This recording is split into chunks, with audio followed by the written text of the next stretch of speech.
Bonjour et bienvenue à cette nouvelle présentation de Nourriture pour l'âme. Aujourd'hui, on va s'arrêter à un verset que je trouve fondamental en tant que chrétien. Il s'agit de Ézéchiel au chapitre 22, verset 30. Dans ce verset, on lit J'ai cherché, c'est Dieu qui parle, j'ai cherché parmi eux un homme capable d'élever un mur de défense, de se tenir sur la brèche devant moi en faveur de ce pays, en vue d'en prévenir la ruine, et je ne l'ai point trouvé. Ce verset est tiré de la version du rabbinat français, parce que je trouve que les mots sont encore plus précis. Ce que ce texte est en train de nous dire, c'est que Dieu cherche un homme.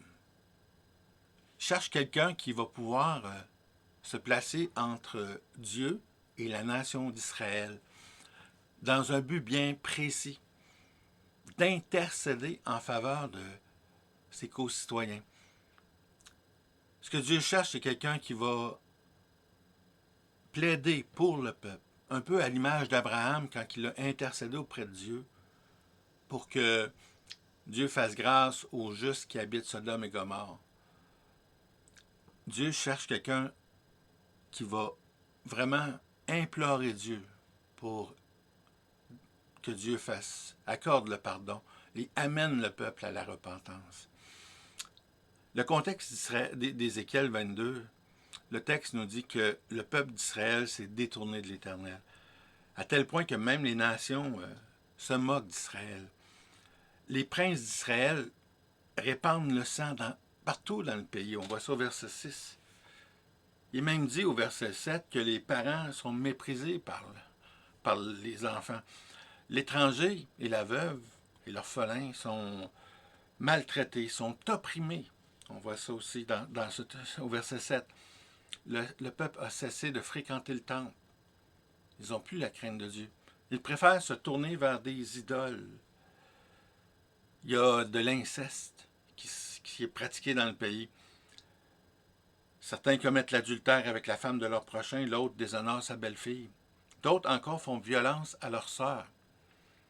Le péché est présent partout dans Israël. Un peu comme aujourd'hui, autour de nous, dans les villes où on habite. À partir des médias qu'on regarde, on voit sans cesse le péché croître, augmenter. On a un sérieux problème parce que la crainte de Dieu a été délaissée. Maintenant, on se croit autosuffisant et ce que l'on recherche, c'est de posséder du matériel. On convoite des choses en mettant Dieu de côté. Et c'est pourquoi on a besoin aujourd'hui de chercher quelqu'un qui va intercéder en faveur de nos concitoyens à nous aujourd'hui. Parce que lorsqu'on les regarde, ils sont condamnés déjà. Parce qu'ils sont sans Christ. Je me rappelle, quand j'étais jeune, je faisais partie d'un groupe d'évangélisation. On se promenait à travers la province de Québec pour évangéliser. Plusieurs dans le groupe aimaient composer des cantiques. Et un des cantiques qui était chanté et composé par un membre du groupe disait « Vois-tu les gens dans la rue qui sont sans issue? Les gens qu'on côtoie aujourd'hui sont sans Christ. Ils ont besoin du salut. » Donc, on va regarder plus en détail ce que les autres passages de la parole de Dieu nous disent par rapport à l'intercession aujourd'hui. On va commencer avec Genèse 18, le chapitre où on retrouve Dieu, l'Éternel, qui informe Abraham de ses projets de détruire Sodome et Gomorrhe.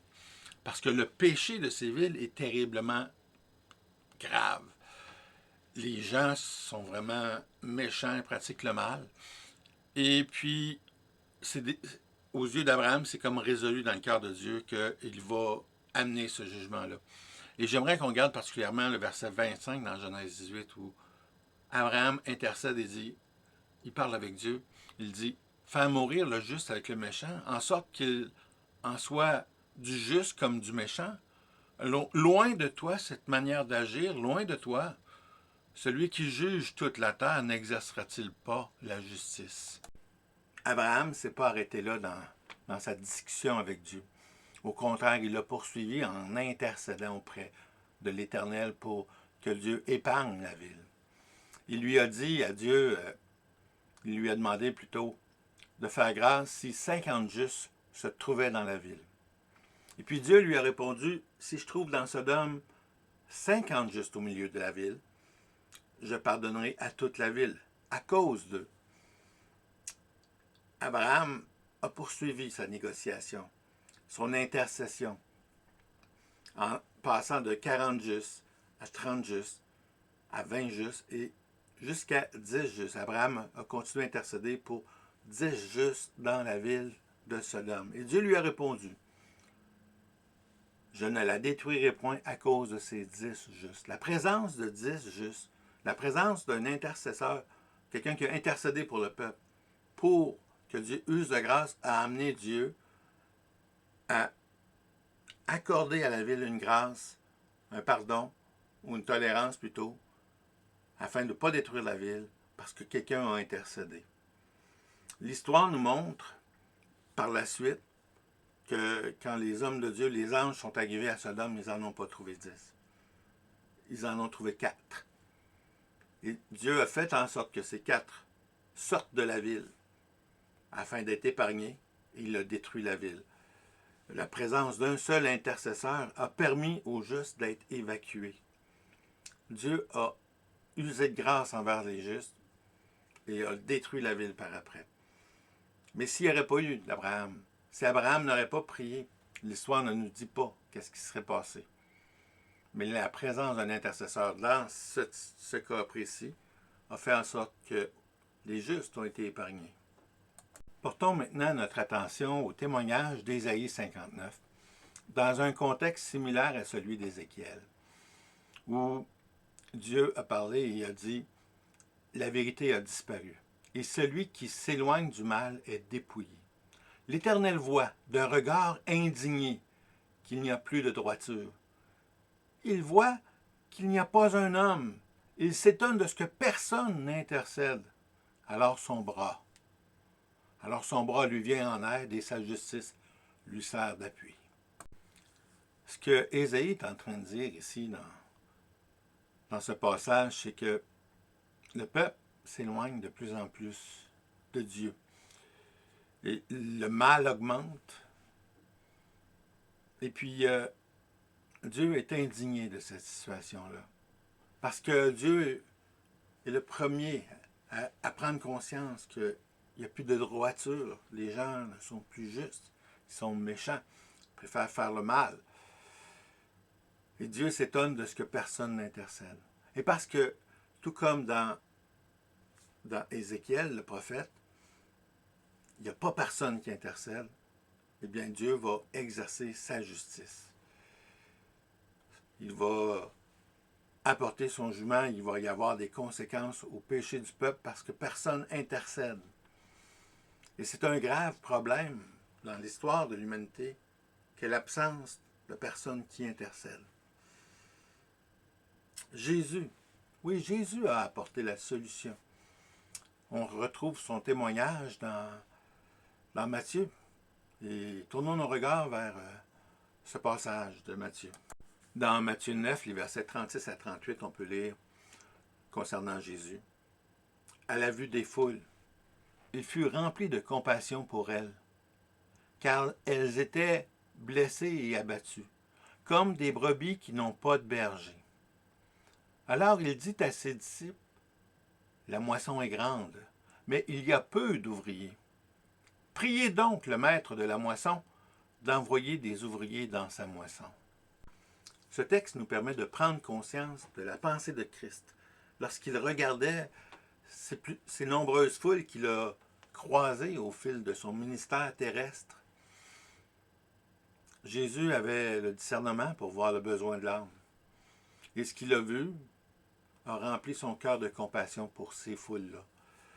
Parce qu'elles étaient blessées et abattues, que le texte nous dit. En réalité, les autorités religieuses ont abandonné le peuple. Le peuple s'est retrouvé face à l'autorité romaine. Ils ont dû se plier aux règles romaines. Et leurs leaders religieux n'ont pas pris la défense du peuple. Et au contraire, ont ajouté des fardeaux à leurs concitoyens. Jésus voyait la conséquence de ces choses parce qu'il y avait un manque de bergers. Les bergers n'ont pas pris leurs responsabilités. N'ont pas ramené le peuple à la parole de Dieu. Au contraire, ils ont ajouté des fardeaux. Ils ont rajouté des règles pesantes et compliquées qui faisaient en sorte que les pharisiens se croyaient purs et que les autres étaient impurs, indignes d'être dans leur présence. Alors le peuple d'Israël, à l'époque de Jésus, était blessé et abattu. Et Jésus a dit comme des brebis qui n'ont pas de berger. Jésus est le souverain berger. C'est lui qui est le bon berger qui est présenté dans Isaïe 53. Pas Isaïe 53, Psaume 23, je veux dire. C'est lui, le bon berger. Alors, il est conscient du besoin spirituel de son peuple. Il s'est à ce moment-là tourné vers ses disciples pour rendre concret ce texte-là. C'est comme si aujourd'hui Jésus se tournerait vers toi et vers moi. Et il leur a dit, la moisson est grande, il y a des grands besoins spirituels, mais il n'y a pas assez de monde pour aller vers ce peuple qui souffre. On parle de tes voisins, on parle de les gens que tu côtoies au travail, les gens que tu croises sur la rue. Ils ont besoin d'un berger. Mais il manque de monde. Alors Jésus continue en parlant à ses disciples, il leur dit, priez. Priez donc le maître de la moisson d'envoyer des ouvriers dans sa moisson. Intercédez pour les gens que vous croisez. Priez pour votre voisin, pour les gens qui travaillent avec vous, qui sont séparés de la grâce de Dieu, qui sont privés de l'amour de Dieu parce qu'ils n'ont toujours pas connu la repentance. Il faut que des gens annoncent l'Évangile. Et Jésus, en disant à ses disciples de prier, les a sensibilisés aux besoins spirituels de leurs concitoyens. Tout comme nous, on doit être conscient du besoin de nos voisins, des gens qu'on rencontre. Ils sont malades, ils sont mourants dans leurs péchés. Et toi, qui es chrétien, qui as reçu le salut, tu connais la réponse. Et Dieu te donne le discernement et t'appelle à prier pour ces gens-là. Mais autre chose qui s'est passé. Quand Jésus a invité les disciples à prier le maître de la moisson d'envoyer des ouvriers, soyez pas surpris si vous le faites, que très rapidement, Dieu vous appelle à aller proclamer l'Évangile, vous appelle à aller répondre aux besoins, à aider les pauvres, les misérables, qui ont besoin de l'amour, pas de jugement. Dieu nous appelle à le servir. Et en priant Dieu, ne soyez pas étonnés si Dieu vous appelle, parce que ceux à qui Jésus a demandé de prier, ils ont fini par aller dans le champ missionnaire. Et c'est eux qui sont allés nourrir le peuple, afin que le salut soit connu et que plusieurs viennent à la connaissance du Seigneur Jésus. Il faut que le peuple de Dieu se lève pour aller annoncer l'Évangile. Et c'est un sérieux problème parce qu'à l'époque d'Ézéchiel, à l'époque d'Ésaïe, Dieu n'a pas trouvé personne qui relevait le défi d'intercéder pour le peuple. Mais en tant que croyant, le même appel nous est lancé. Est-ce que tu réponds à l'appel? Est-ce que je réponds à l'appel?